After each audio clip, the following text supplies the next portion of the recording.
الخير متابعين، كيفكم؟ الجو بارد يعني مش قادر أوقف لكم.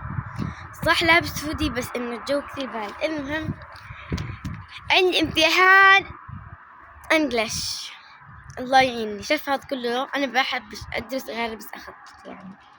هاد رح تقول ليش هاد خبيث. هذا الفرق بين هاي وهاي يعني نفس الاشي. شوف انجلش تو انجلش، واول مره يعطونا انجلش تو انجلش واحنا صف سابع يعني بعده جديد. شوفوا ما اكبر، شوفوا هاد كله ده احفظه. وشو جايبلكم كلياته بشبه بعض، غير مثلا ذا ابصر يعني تخربطي بحرف تنقص لك العلامه على الكلمه. بس الحمد لله انا درست والله بعطيني عقد جهدي وعقد ما درست، وانا راح اقبل باللي يعطيني اياه. بس السنة الجاي راح اشد حالي بس اذا ما جبتش كويس. ودوري اجيب اعلان كاملة. سلام.